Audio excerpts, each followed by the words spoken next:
Why I'm doing these workshops is because a little while ago I just was so desperate to help bridal couples, seeing them spend so much on their weddings and then go into their relationship in debt. And on our Meander Journeys, we used to incorporate a little bit about financial issues and things, but I just had on my heart for a long, long time, how do we help people more who are struggling? And when I lost my husband at the end of 2018, one of the things I didn't have to worry about was finances, and I was just so grateful for that. At the time, I had a friend going through divorce. I had a close friend struggling with a husband who had cancer for 6 months. They didn't have the finances, and their biggest worries at that time was money. And so I just one day was sitting on my patio with a good coffee, of course, and just realized that I'm so grateful to be in this situation where money is one thing, with all my other challenges that I don't have to worry about. And I thought, what was it that put us in this situation? And I just realized there were a few things that we learned when we got married. I was married for 30 years. I married a CA thinking that I would never have to deal with money, but that was another story. Once we were married, we realized we had very different points of view about money. We had to figure this whole thing out. We wanted to buy a house. We saved up money. Every time we saved up money, our deposit for the house, we went on another overseas tour that wasn't sponsored. And so we did what a lot of young people in marriage do and just fumbled through. But money was always a stress because how were we going to make ends meet? My husband had started a new business. I was second year teaching. And at one stage, I thought, I'm going to have to cycle to work because I don't have money to put petrol in the car. And I would have if it wasn't 45 kilometers away. But then we just realized we want more from life than this. We did realize we were in the beginning stages. And so we read some books, we did some courses, we bought a Tony Robbins course, which cost us a whole combined salary, which was a huge, big commitment. But doing that course, we realized that there is a lot more to life if we plan and if we strategize and if we know where we want to go. So at that stage, we realized where we were. We knew where we wanted to be, but we didn't know how. And so we just started reading information and finding out, and we put a few things in place and learned a few lessons early on in our marriage that 20, 30 years later made a huge difference. And I just thought if people can learn those few skills, it's going to take so much stress and worry and bother out of their future. And so people talk about financial freedom. I like to talk about financial wholeness because I know there's a lot of people who are financially free, and the definition of that is that you've got enough money that you don't ever have to work again, but they're not happy. So in all of it, there's a lot more to just being happy, just being financially free. So what we're going to do today is go on a little bit of a journey. I'm going to start off with why. Why do you want to get your finances in order, to have more money, to plan for a better future? Because a lot of it is the skills that you need, but most of it is just about why and the mindset and the reasons behind it and forming the right habits. So we're going to touch on why you want to be in a better position or why you are here today. And then we're going to have a look at where you are now, where you want to be, and then hopefully today you're going to get the how. How can I get from where I am now to where I want to be?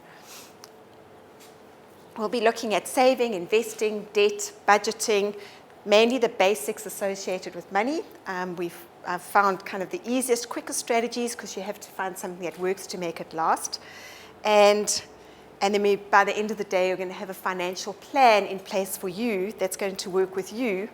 And hopefully, along the road, it's going to lead you to that financial wholeness, or what they call financial freedom. I must tell you that there is no get-rich-quick scheme.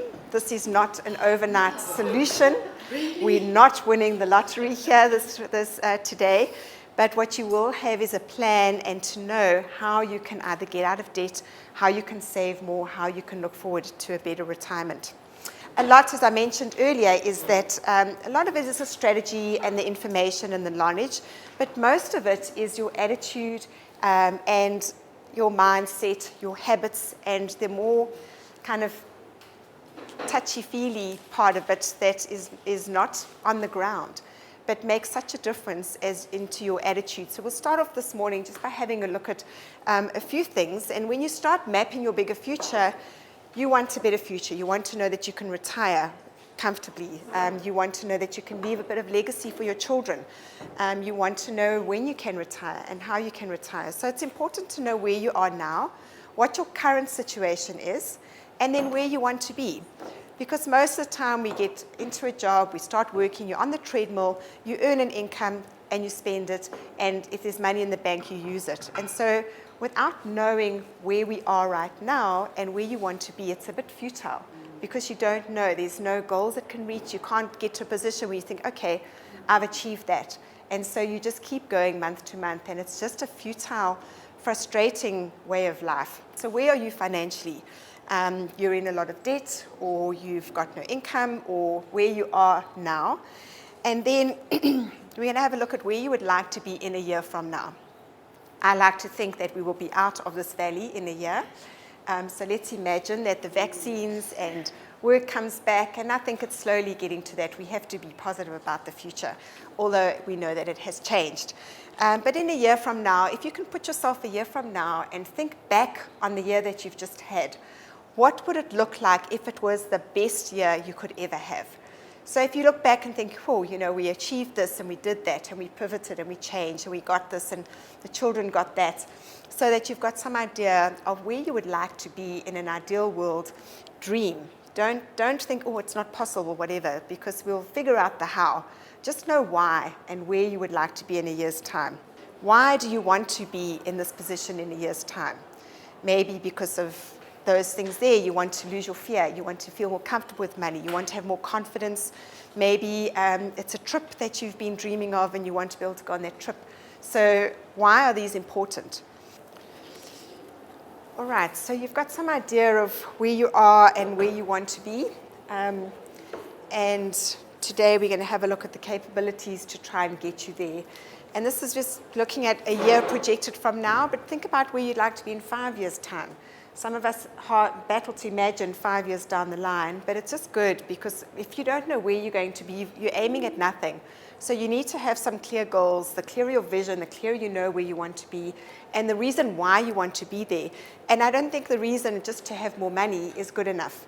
Maybe the reason is because you want your children to go to a good school, or you want to go and visit a friend overseas on a overseas trip, or you want to be able to retire at 50 or 55 or 60 or whatever age you've determined. So without knowing where you want to be, it's just going to be a very slow time, not possible to get there.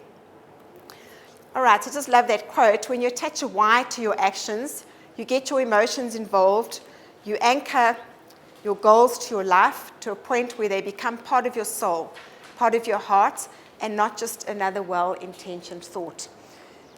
And anything that you do in life, if you know why you're doing it, it drives you there. In your work, if you're doing it just to make money, you're going to dry up and lose that passion.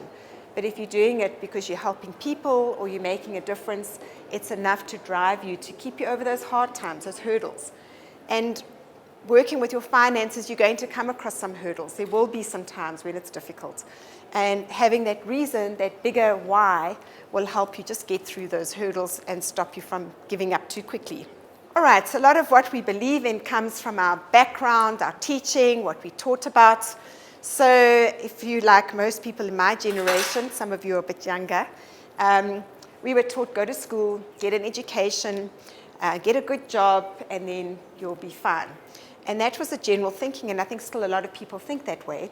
I didn't even realize that you had primary school, high school, university. I thought it wasn't an option. I thought once you go to high school, you always go to university. I came from an academic background, and university was never an option.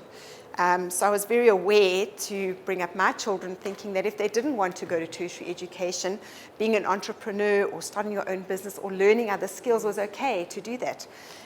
But as that little cartoon says, my mom said I have to go to school if I want a house, a car, but quite frankly, I don't think I'm ready for that much financial responsibility. So we know that with that, getting more money comes that responsibility, and so it's not always that easy. But often, we have things in our back of our mind, we might be aware of them or not, but there are a lot of limiting beliefs, and you'll find that there's some things that stop you moving forward. I grew up in a family of 4, which was great. My dad was a surgeon, but he worked in government hospitals. And my beliefs around money is that you have to work hard to have money, that there's never enough. And my parents worked really hard because they wanted us to go to private school. I didn't want to go to private school, so I was like knuckled down, but realized that after 5 years of education, realized it was a good sacrifice that they made. But we never went away on holidays. We never had excess money. I was always told you can't afford that. And so I grew up with those beliefs, and then there's a lot of things that hold us back. So what are some limiting beliefs you think might stop you from actually getting further in life financially? Money doesn't grow on trees. That's something that you've heard of. All right, good. Money can't buy happiness. All right, money is a necessary evil. I thought that only wealthy people had money, and it wasn't a good thing. So, if you think that, it's not going to draw you to actually being wealthy or having more finances. Okay, anybody think of anything else? Okay, making money is hard. Okay, my parents worked very hard to make the money that they could. I should not spend money on myself. All right, so some of us have a problem with that. Some of us have the opposite problem. We end up spending too much money on ourselves, or it's a way, I deserve this. Okay. I choose to spend my money on myself because I deserve it. And I can't afford it, but that's what I'm going to do. Okay, wealthy people are greedy. All right, that's also a thing. You see someone with a lot of money, or you go to someone, you compare yourself to other people all the time. And you might go somewhere and see someone with a bigger house, or they're going on a holiday, or they may be working in the same environment or the same job as you, but they're doing so much more with their money, and you kind of think it as a negative thing, and have a bad connotation of people that have a lot of money. All right, you need to work yourself to death, or you need to work hard. We've had that one. Okay, so identify 1 or 2 limiting beliefs in your life, and sometimes we're not conscious of them. But if you identify what they are and things that growing up, you think that money is not a good thing. And I remember a time when my husband had a company car. It was a Merc. And then when he got a new car, I inherited his old Merc because my little Jetta was running out of time and engine and clutch and everything else. And so I started driving his Merc, but I was never comfortable driving it because I had this perception that people that drive fancy cars are wealthy and they're not good people. So especially going to church, I was so convicted about driving to church in this big maroon Merc because I thought, what are people going to think of me? And I didn't even realize at the time that I had that limiting belief or that concept. It was an older car and it was going to cost us less than my current car was because of the repairs and things, but none of that makes sense. And it was just because I perceived people that drove big cars as being greedy, and it's not a good thing. So recognize those limiting beliefs, maybe some things that have brought you up from your childhood and got you to that position. So think about 1 or 2 limiting beliefs that you grew up with that maybe are stopping you from moving forward. Has anyone heard of Robert Kiyosaki? Okay, anyone read Rich Dad, Poor Dad? He's got a whole series in that now. So that was one of the books that really early on in our lives made a fundamental difference with the way that we thought about money and income and expenses. And just the examples there that kind of stood out was how his poor dad thought. So if you don't know the story does anyone not know about Robert Kiyosaki? He kind of compared his life to his biological dad, who was an educator. He was quite high up in the education system, worked hard, earned hard, but he perceived him as his poor dad, who would study hard, find a good company to work for, and think, because I've got kids, I'm not rich. In other words, my children are taking up all my funds. Don't take risks with money. Don't start your own business. And that was very, very much so. I was the first entrepreneur in the family, and it was really frowned upon. In fact, I kind of went undercover a little bit when I decided to start my own business because it was not the thing to do. All right, and I think still my parents don't really understand, but it's just your mindset around it. Okay, work for benefits. And there are certainly, when you've got a good job, or you work for someone, you get your pension and you get your medical aid and you get all your benefits, it certainly is an advantage, but certainly not why we work for a company and organization. And then the thinking in the poor dad's side is to save. All right, whereas his rich dad was more of an entrepreneur, had businesses, and just thought very differently about money. So his perception was study hard so you can find a company to buy. And the reason I must have more money is because I do have kids, so I need more wealth for that. Learn to manage your risks. Be totally self-reliant. Don't rely on your company. And I think a lot of people have seen that now, being laid off. Although working for yourself, we're also laid off, but at least we don't get told to move or to get rid of ourselves. And then invest rather than save.